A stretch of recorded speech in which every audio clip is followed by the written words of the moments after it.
جناب اہل بیت اطہار کے لیے، صحابہ کرام کے لیے، تابعین عظام کے لیے، فقہاء کرام کے لیے، محدثین عظام کے لیے، علماء کرام کے لیے، جو اپنے اپنے وقت میں نبی مکرم رسول معظم صلی اللہ علیہ وسلم کی سیرت کو اپناتے رہے، نظریاتی طور پر اپنے آپ کو مضبوط کرتے رہے، علم وحی کو پڑھتے رہے، پڑھاتے رہے، سیکھتے رہے، سکھاتے رہے۔ عزیزان گرامی،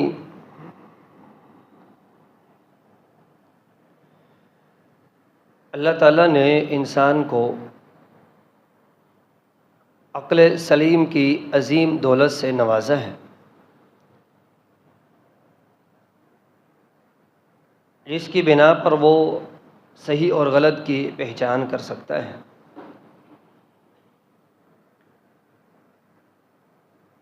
لیکن انسان کو عقل سلیم پر ہی نہیں چھوڑا گیا، بلکہ اس کی رہنمائی کے لیے عقل سلیم کو درست سمت پر لانے کے لیے انبیاء اور رسل کا سلسلہ شروع فرمایا۔ اور یہ انبیاء اور رسل کا سلسلہ نبی مکرم صلی اللہ علیہ وسلم خاتم النبیین تک مکمل ہوا۔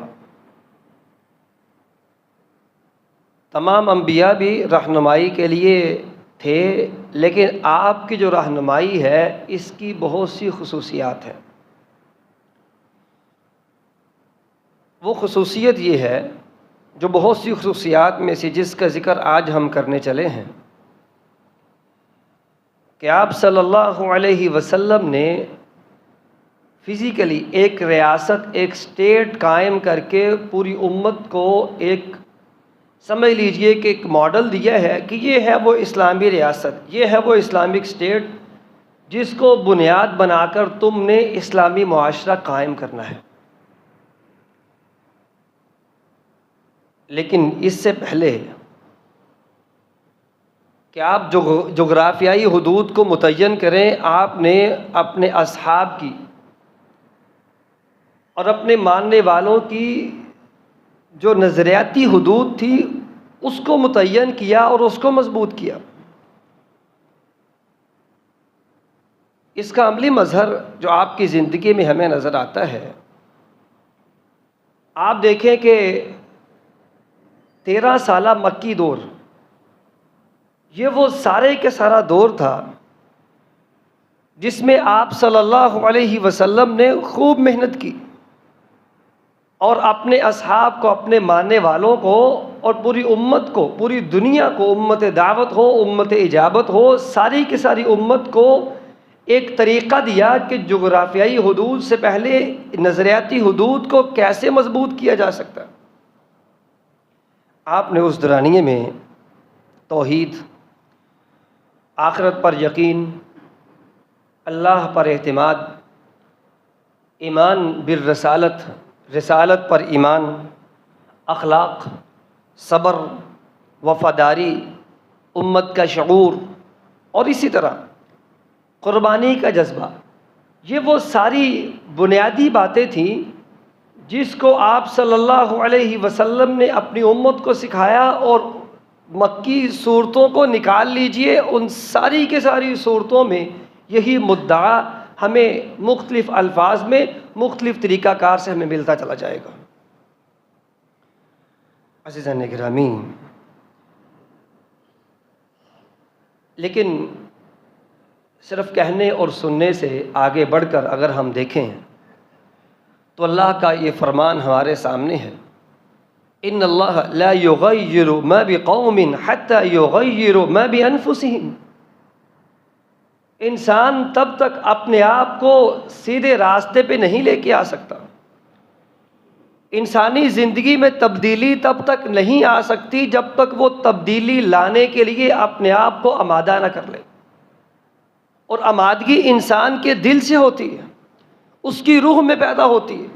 گویا کہ نظریاتی تبدیلی جب تک نہیں آتی، انسان فزیکلی تبدیلی نہیں لا سکتا۔ یہی وجہ تھی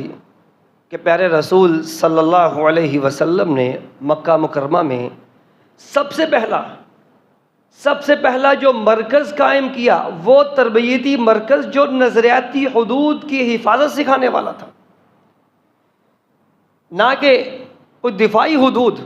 یا دفاعی نظام کو مضبوط کرنے کے لیے کوئی ٹریننگ سینٹر یا اس طرح کا کوئی ادارہ ایسا نہیں تھا، بلکہ رسول اللہ صلی اللہ علیہ وسلم کی عملی زندگی ہمیں بتاتی ہے کہ آپ صلی اللہ علیہ وسلم نے آغاز کیا تو انسان کو انسان بنانے کے لیے،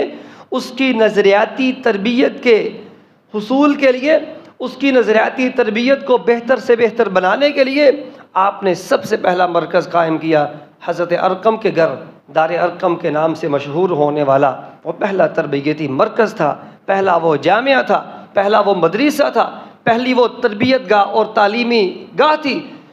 گاہ تھی جس کو رسول اللہ صلی اللہ علیہ وسلم نے قائم کیا تھا۔ اور عزیزان گرامی، وہاں نوجوان بھی تھے، بچے بوڑھے، جو اسلام کے اس خوبصورت دامن میں آتا، اسلام اس کو اپنے خوبصورت دامن میں سمیٹ کر اس کی تربیت کا آغاز کر دیتا۔ عزیزان گرامی، اس تربیت کا رزلٹ کیا نکلا؟ اس تربیت کا رزلٹ یہ نکلا کہ بلال حبشی جیسے وہ غلام اسلام کے بہترین سپاہی تھے۔ اس تربیت کا رزلٹ یہ نکلا جو نظریاتی طور پر کی جا رہی تھی۔ مصعب بن عمیر رضی اللہ عنہ وہ شخصیت تھی، اسلام سے پہلے جس گلی سے گزرتے ان کی خوشبو اس طرح پھیلتی کہ ان کے گزرنے کے بعد بھی لوگ بتاتے تھے یہاں مصعب بن عمیر گزرے ہیں رضی اللہ عنہ۔ لیکن اسلام کے دامن میں آئے تو ساری کی ساری وہ توجہ، سارے کا سارا وہ فوکس جو ان کے اپنے لباس پر، اپنے رہن سہن پہ تھا، توجہ ایسی اس نظریات کی طرف ہوئی کہ ان ساری چیزوں سے توجہ ہٹی اور اپنے نظریات کو بہتر سے بہتر بنانے کے لیے اپنے آپ کو لگا دیا۔ اور عزیزان گرامی، اسی پر بس نہیں، ایک صحابی جو اس نبوی تربیت گاہ سے اپنے نظریاتی تربیت کو لینے کے بعد وہاں سے نکلا، پھر اس نے ایسے کارنامے سر انجام دیے کہ دنیا کی تاریخ میں، اسلامی نہیں بلکہ دنیا کی تاریخ میں وہ کارنامے پوری دنیا کی تاریخ میں نہیں ملتے۔ عزیزان گرامی، یہی وجہ ہے کہ رسول اللہ صلی اللہ علیہ وسلم نے پھر جب ہجرت کا ارادہ فرمایا اور ہجرت کر کے مدینہ تشریف لے گئے، یہ وہ پہلا موقع تھا جہاں نظریاتی حدود کی تربیت کے بعد جغرافیائی حدود کی تربیت کرنے کی ضرورت پڑی۔ وہاں بھی رسول اللہ صلی اللہ علیہ وسلم نے جغرافیائی حدود کو اور اپنی جغرافیہ کو مدینہ منورہ اور اسلامی ریاست کی حفاظت کے لیے وہاں بھی اگر سب سے پہلا کام کیا تو آپ جانتے ہیں مسجد نبوی کی تعمیر فرمائی، اس لیے کہ آپ یہ سبق دے رہے تھے کہ اللہ کے بندو، اگر اپنی حدود کی جو جغرافیائی حدود ہے، اپنی ریاست کی اگر حفاظت کرنی ہے تو وہ بھی یہیں سے ہوگی، اس لیے کہ یہ ایمان کی درسگاہ ہے، یہ تربیت کا مرکز ہے، اتحاد کی علامت ہے، قیادت کا مرکز یہی ہے، اور امت سازی کا ادارہ وہ یہی ہے۔ اگر ایک انسان اگر لوگ امت بننا چاہتے ہیں تو ان کو پھر نظریاتی حدود کی حفاظت کرنے والے اداروں کے ساتھ جڑنا ہوگا۔ عزیزان گرامی، آپ نے جب مدینہ کی ریاست کو پھر جغرافیائی حدود کے مطابق اس کو ڈالنا چاہا تو دوسرا کام آپ نے مواخات کو قائم کیا، اسلامی بھائی چارے کو، جس کی تفصیلات ہم کئی ایک دفعہ بیان کر چکے ہیں، اور اس کے ساتھ تیسرا کام جو کیا، عقیدہ اور وفاداری کی مضبوطی، اس پر کوئی سمجھوتا نہیں تھا۔ عقیدے کی بنیاد پر مسلمان اس اسلامک اسٹیٹ میں اکٹھے ہوئے، اور وفاداری ایسی تھی کہ اسلام کے ساتھ ہر لمحہ، ہر وقت کی وفاداری وہ اسلام کے ساتھ نبھانے کے لیے مکمل طور پر تیار بیٹھے تھے، اور اس کا پھر رزلٹ کیا نکلا؟ نظریاتی حدود کے بعد، نظریات کو درست کرنے کے بعد، جب آپ صلی اللہ علیہ وسلم نے جغرافیائی حدود کے خطوط کو درست کیا، پہلے نظریات کو درست کیا، پھر اسلامک اسٹیٹ کی بنیاد رکھی، اسلامک اسٹیٹ کو پھر چلانے والے، اس کے سارے کے سارے وہ لوگ، اس کے قائدین وہ کیسے تھے؟ عزیزان گرامی، حضرت سعد رضی اللہ عنہ، ان کا اعلان سنیے جو آپ صلی اللہ علیہ وسلم کے سامنے انہوں نے بدر کے موقع پر کیا تھا۔ یہ اعلان ایسا اعلان تھا جس اعلان نے رسول اللہ صلی اللہ علیہ وسلم کی ساری محنت کا وہ ان کو ثمرہ اور رزلٹ امت کے سامنے رکھ دیا۔ پہلے نظریاتی حدود، پھر جغرافیائی حدود، رزلٹ کا نکلا غزوہ بدر ہے، اور کہا پیارے نبی آپ شاید ہم سے مخاطب ہیں، ہم مدینہ والوں سے مخاطب ہیں، اور میں اپنے تمام کے تمام انصار کی طرف سے آپ کے سامنے یہ اعلان کرتا ہوں، پیارے نبی اگر ہمیں سمندر میں کود جانے کا آپ حکم دیں گے، ہم یہ نہیں دیکھیں گے کہ سمندر کتنا گہرا ہے، ہم وہاں کود جائیں گے، اگر ہمارے سامنے کچھ بھی ہو ہم میں سے ایک بھی پیچھے نہیں ہٹے گا۔ ہم موسیٰ علیہ السلام کی قوم کی طرح یہ نہیں کہیں گے انت وربک اذهب انت وربک فقاتلا انا هاهنا قاعدون، آپ اور آپ کا رب جائے لڑنے کے لیے، ہم یہیں بیٹھے ہیں انتظار کریں گے آپ کے رزلٹ کا۔ ہم ایسا نہیں کریں گے بلکہ آپ کے ساتھ اس جنگ میں کود جائیں گے۔ عزیزان گرامی، خلاصہ ساری بات کا یہ ہے کہ جب نظریاتی حدود، نظریہ مضبوط کر دیا جائے، اسلام سے وفاداری سکھا دی جائے، عقیدے کی بنیاد پر اسلام کی عمارت کو کھڑا کر دیا جائے، پھر اس کے بعد جب جغرافیائی حدود کی باری آتی ہے تو پھر ایک مدینہ کی ریاست ہمارے سامنے آتی ہے جس کے وسائل بڑے محدود تھے، دشمن طاقتور تھا، چاروں اطراف سے خطرات ہی خطرات تھے، اندر منافقین تھے اور یہود بھی، کفار بھی، ہر طرف دشمن ہی دشمن، لیکن اس کے باوجود مسلمان ثابت قدم رہے۔ اس کی وجہ یہ تھی کہ ان کو اس بات پر یقین تھا کہ اللہ معنا، اللہ ہمارے ساتھ ہے۔ جس محمد الرسول اللہ صلی اللہ علیہ وسلم کا کلمہ ہم نے پڑھا وہ سچے نبی ہیں، ان کی تعلیمات پر ذرا برابر بھی شک نہیں تھا، ان کی تعلیمات پر عمل کے لیے، اپنے نظریات کو درست رکھنے کے لیے ہر طرح کی وہ کوشش اور خواہشوں کو، ہر طرح کی کوششوں کو بروئے کار لاتے ہوئے، اپنی خواہشوں کو سائڈ پہ رکھ کر اپنی زندگی کے خطوط کو درست کرتے ہوئے چلے گئے۔ اور یہی یقین تھا کہ غزوہ بدر میں 313 تھے، خندق میں بہت تھوڑے تھے، بھوک ناچ رہی تھی، معاشی طور پر پیٹ پر پتھر باندھ کر گزارا کر رہے تھے، لیکن اس کے باوجود بھی ہم نے دیکھا، اسلامی تاریخ ہمیں بتاتی ہے، سیرت نبوی ہمیں بتاتی ہے کہ آپ صلی اللہ علیہ وسلم نے دنیا کے سامنے ایسا ماڈل پیش کیا کہ اس کی نظیر اور اس کی مثال پیش کرنا دنیا کے ہاں بالکل وہ ناممکن سا ہو چلا ہے۔ عزیزان گرامی، اس ساری صورتحال کو سامنے رکھتے ہوئے آج ہم جس دور میں جی رہے ہیں اور پاکستان کے ان حالات میں جہاں ہم سانس لے رہے ہیں، اگر ہم اپنے ارد گرد کو دیکھتے ہیں تو ہم بھی دیکھتے ہیں ہمارے ارد گرد دشمن ہی دشمن ہیں، دوست کم اور دشمن ہر جگہ پہ ہیں۔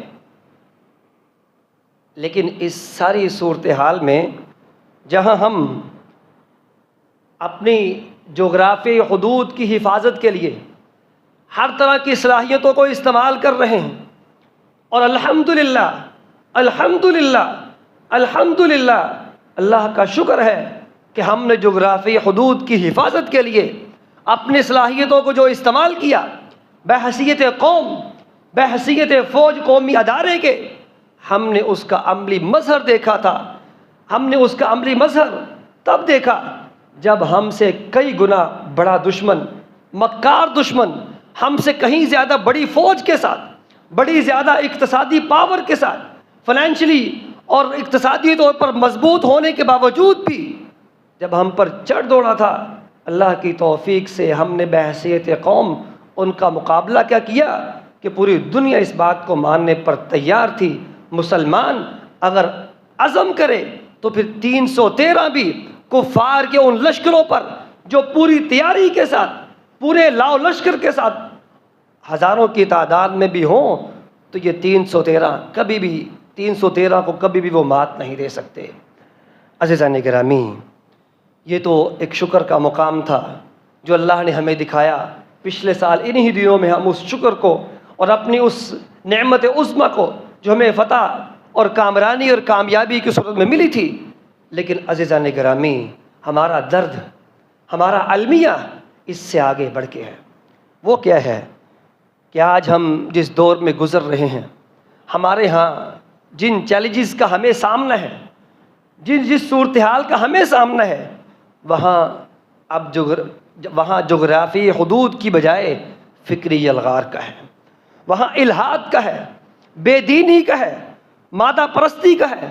فحاشی اور عریانی کا ہے، اور سوشل میڈیا کے مختلف طرز پر آنے والے فتنوں کا ہے، اور اسلامی شناخت سے دوری کا ہے، اس پہچان کو جو اسلامی پہچان تھی، اسلامی تعلیمات کی ایک پہچان تھی، اس پہچان کو چھپانے کا ہے، اور دین سے کمزور تعلق کا ہے۔ اور عزیزان گرامی، نظریاتی حدود کو اپنے متعین کرنے جو اللہ نے کر دی تھی، اس نظریاتی حدود کو بچانے اور اس کو سمیٹنے اور اس کی حفاظت کا آج ہمارے سامنے اگر کوئی چیلنج ہے تو یہ سب سے بڑے چیلنج ہیں۔ اور عزیزان گرامی، اس چیلنجز کو سامنے رکھتے ہوئے اپنی اشرافیہ اور ان لوگوں کو جن لوگوں کو ہم اپنے ووٹ کے ساتھ الیکٹ کر کے اسمبلیوں میں بھیجتے ہیں، ان لوگوں کی حالت کو دیکھ لیجئے۔ سب سے پہلے اپنے آپ سے شروع کیجئے، اپنے گھروں سے شروع کیجئے، اپنے بیڈ روم سے شروع کیجئے، اور وہاں سے چلتے چلتے اسلام آباد کی اسمبلیوں اور صوبائی اسمبلیوں تک پہنچیے اور دیکھیے کہ ہم نے اپنی نظریاتی حدود کے ساتھ اس کا کیا حشر نشر کر کے رکھا ہوا ہے۔ اس کی ایک مثال، لمبی چوڑی مثالیں آپ سب اس کو بخوب جانتے ہیں۔ آج کے دور میں انسان جتنا باخبر شاید اس سے پہلے کبھی ہوا ہو، ہم سب جانتے ہیں ان ساری چیزوں کو، لیکن اس کی ایک مثال صرف آپ جانتے ہیں۔ ایک مشہور صحافی ہیں انصار عباسی، اس نے ایک ٹویٹ کیا اور ایک بات اٹھائی کہ اسلام آباد کی جو جمز ہیں وہاں پر لڑکے لڑکیاں، خواتین و مرد ایک ہی وقت میں جو وہاں پر جو ان کا ایک سلسلہ ہے جمز کا، وہ ایک ہی وقت میں چلتا ہے۔ تو آپ جانتے ہیں جم پہ جانے کے لیے جو لباس پہنا جاتا ہے وہ عمومی لباس سے ذرا ہٹ کے ہوتا ہے، اس میں مختصر سا لباس پہنا جاتا ہے، اور وہ سارے کی ساری صورتحال کا جو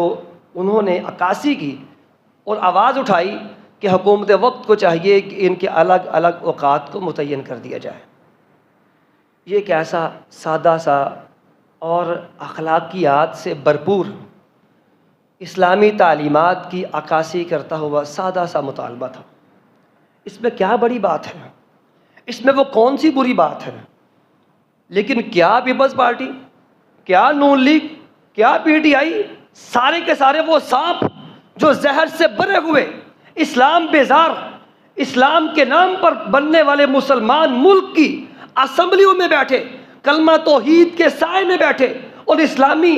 آئین کے پر دستخط اور اس پر حلف اٹھانے کے بعد اسمبلیوں میں پہنچنے والے وہ سارے کے سارے غدار اسلام، وہ سارے کے سارے اس پر پل پڑے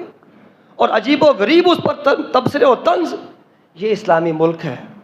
یہ وہ اسلامی اسمبلیوں میں رہنے والے وہ سانپ ہیں، وہ غدار امت ہیں جن کو ہم نے اپنے ووٹوں سے الیکٹ کر کے وہاں بھیجا تھا، اور اس کا رزلٹ ہمارے سامنے ہے۔ نظریاتی حدود ہماری اس طرح کی آج جتنی بکھری پڑی ہے، شاید کہ اس سے پہلے اس کی نظیر کہیں ملتی ہو۔ عزیزان گرامی، آج اگر ہمیں انہی لوگوں کا سامنا رہا، انہی لوگوں کے ساتھ اگر ہم جیتے رہے، تو سچی بات یہ ہے کل کو ہمیں اپنے بچوں کو بتانا پڑے گا، بیٹے مسلمان ہیں ہم، اپنے والدین کو ان کے لیے ہمیں آخری جو ان کے حقوق ہیں اس کی ادائیگی کے لیے ہمیں کیا کیا کرنا پڑے گا، ان کو بتانا پڑے گا، چھوٹی سی چھوٹی بات کو جو اسلام کی بنیادی چیزیں ہیں۔ اور آج ہم اس دور میں داخل ہو چکے ہیں، اس سے بڑھ کر ہمیں اب اور کیا چاہیے؟ نظریات کے طور پر ہم نے کتنا پسماندگی میں جانا ہے، اس سے بڑھ کر ہمیں اور کہاں جانا ہے؟ عزیزان گرامی، اس ساری صورتحال میں ہمارے لیے کرنے کے کام کیا ہیں؟ اس کے لیے سب سے پہلا کام ہمیں اپنے ایمان کی تجدید کرنی ہے۔ ہم مسلمان ہیں، کم از کم ہمیں اپنے اس اسلام پہ ہم جتنے بھی عمل میں کوتاہ ہو سکتے ہیں، عمل میں کوتاہی ہو سکتی ہے، اللہ اس کو معاف کرنے والے ہیں۔ اگرچہ کوتاہی کرنے میں انسان کو بہت حد تک پرہیز کرنا چاہیے، اپنی پوری کوشش کرنی چاہیے، لیکن نظریاتی طور پر انسان کا ایمان جو اقرار باللسان تصدیق بالقلب، تصدیق اسلام کی تصدیق انسان کا دل کرتا ہے، اس کا دل اس کو قبول کرتا ہے۔ عزیزان گرامی، اس ایمان کی تجدید کرنے کی ضرورت ہے، اور اس کے ساتھ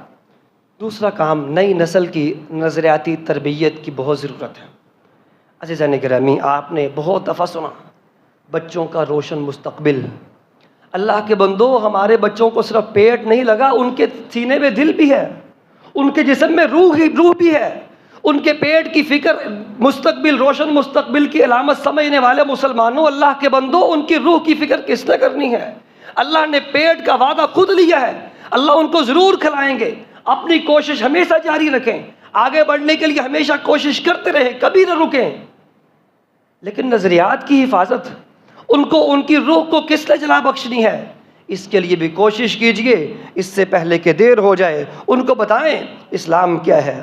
امت کیا ہے، اسلام کی شناخت کیا ہے، نبی صلی اللہ علیہ وسلم سے محبت کیا ہے، آپ کی تعلیمات کیا ہے، امت کے لیے قربانی دینا کیا ہے۔ ہمیشہ مفادات کی جنگ میں انسان جیتے ہارے، یقین کیجئے وہ اس کی کبھی جیت نہیں ہو سکتی۔ اگر ہم نے اپنے بچوں کے روشن مستقبل کا نام رکھا تو یقیناً مفادات کا نام رکھ دیا، انسان اس میں جیتے یا ہارے وہ ہمیشہ ہار ہی ہوتی ہے۔ ان کو بتائیں قربانی کیا ہوتی ہے، امت کیا ہوتی ہے، اجتماعی سوچ کیا ہوتی ہے، امت کے اجتماعی شعور کو بیدار کرنا۔ اپنے بچوں کو یہ سکھائیں، اور یہ سکھانے کی چیزیں ہیں، یہ بتانے کی چیزیں ہیں۔ اور اس کے ساتھ ساتھ گھروں کو تربیت گاہ بنائیں۔ اپنے بچوں کی تربیت یہیں سے شروع کر دیں، اپنے بیڈ روم سے، اپنے ڈائننگ ٹیبل سے، اور چھوٹی چھوٹی باتوں سے لے کر بڑی بڑی باتوں تک ساری باتیں ان کو ایک ایک کر کے سکھاتے چلے جائیں۔ آپ ان کو انسان بنائیں، صحیح معنوں میں انسان بنائیں۔ انشاءاللہ آپ کے لیے دنیا میں بھی اور آخرت میں بھی آپ کے لیے بہترین صدقہ جاریہ ہوں گے۔ اور عزیزان گرامی، ایک المیہ جو بہت حد تک ہمارے ہاں جو پھیل چکا ہے وہ یہ ہے کہ جب بھی کسی اسلامی تعلیمات پر بات کرنی ہو، اسلامی تعلیمات پر بات کرنا براہ راست یہ مشکل کیا ناممکن سا ہے اس دور میں، اور ہمارے ہاں اب یہ ممکن ہو چلا ہے، لیکن مشکل ضرور ہے، یہ بات تو طے ہے، مشکل ضرور ہے۔ براہ راست اسلامی تعلیمات پر بات کرنی ہو اور اس پر کھلے عام کو تبصرہ کرنا ہو تو یہ مشکل لگتا ہے۔ اس کا بہترین حل یہ نکالا گیا کہ آپ اسلامی تعلیمات پر بات نہ کریں، بلکہ ان لوگوں کو نشانہ بنائیں جو اسلامی تعلیمات کی بات کرتے ہیں، کیونکہ وہ آسان ہدف، دنیا کا اس وقت سب سے آسان ہدف وہ لوگ ہیں جن کو آپ اسلامی تعلیمات کی بات کرتے ہوئے سنیں گے۔ جو مرضی بات کر کے ان کے سر پہ لگا دیں، دیکھیں اعمال کے اعتبار سے ہم کہاں کھڑے بحیثیت قوم، اور یہ اسلامی تعلیمات پر بات کرنے والے لوگ کوئی فرشتے آسمانوں سے نہیں اترے ہوئے، یہ بھی ہمارے معاشرے کے لوگ ہیں، یہ بھی وہی غلطیوں سے بڑے بڑے لوگ ہیں، لیکن اپنی غلطیوں کو سارے کا سارا ملبہ اور گٹھریاں اٹھا کر ان کے سر پہ رکھ کر اسلامی تعلیمات کو نشانہ بنانا آج کا سب سے بڑا ہتھ کنڈا بن چکا۔ عزیزان گرامی، اپنے بچوں کو اور خود بھی مساجد، دینی اداروں اور ان کے ساتھ جڑے ہوئے لوگوں کے ساتھ، علماء اور مشائخ اور علماء ربانیین کے ساتھ ان کا احترام اور خوبصورت تعلقات کے ساتھ جڑے رہیں۔ تو کوتاہیاں اور عملی جو کوتاہیاں ہیں ان کے ہم باہم ایک دوسرے کو کوتاہیوں کے ساتھ قبول کرنے والے لوگ ہیں، ہمیں ایک دوسرے کا احترام وہ بھی ملحوظ خاطر رکھنا ہے اور اپنے معاشرے کو سکھانا ہے۔ اس کے ساتھ کرنے کے کام میں یہ بات بھی شامل ہے اسلام کے ساتھ وفاداری، یہ وفاداری ہماری ہر دم ہونی چاہیے، ہر لمحے ہونی چاہیے، ہر موڑ پہ، ہر مرحلے میں ہونی چاہیے۔ کسی بھی وقت میں اسلام سے وفاداری، ہمیں اس سے ایک قدم پیچھے ہٹنے کی بجائے ہمیشہ آگے سے آگے چلنا ہے۔ اسلام پر فخر کیجئے، اسلامی احکامات پر قائم رہیے، دین اسلام کے دفاع میں کھڑے ہو جائیے، اپنی خواہشات پر اسلامی تعلیمات کو مقدم نہ کیجئے، کوتاہیوں کا اقرار کر کے اپنے نظریات کو محفوظ رکھیے۔ یہ ہمارا سب سے بڑا آج کا کام ہے۔ صحابہ کرام کی کامیابی، اسلامی معاشرے کی کامیابی کا راز بھی یہی تھا کہ وہ عقیدے میں مضبوط تھے، اخلاق کے محافظ تھے، معاشرتی طور پر ایک دوسرے کے ساتھ جڑے ہوئے لوگ تھے۔ عزیزان گرامی، اگر ہم بھی چاہتے ہیں ہم نے اپنی نسلوں کو، اپنے معاشروں کو، اپنے ملکوں کو بچانا ہے، تو ہمیں رسول اللہ صلی اللہ علیہ وسلم کے طریقے پہ عمل کرنا ہے۔ اور آپ کا طریقہ بڑا سادہ اور سمپل ہے، اصولی طریقہ ہے کہ اپنے نظریات کی حفاظت پہلے کیجئے اور اس کے بعد اپنی ملک و قوم کی حفاظت بھی کیجئے، وہ انشاءاللہ آسان رہے گی۔ اپنے نظریات کو دیکھیے کہاں سے کہاں تک جا چکے ہیں، بحیثیت قوم بھی، بحیثیت فرد بھی، بحیثیت اجتماعی بھی۔ ہمیں اپنے آپ کو دیکھنا ہے، اپنی اصلاح کرنی ہے۔ اللہ کرے ہم کر سکیں۔ اللہ تعالی ہم سب کا حامی ناصر ہو۔ السلام علیکم ورحمۃ اللہ۔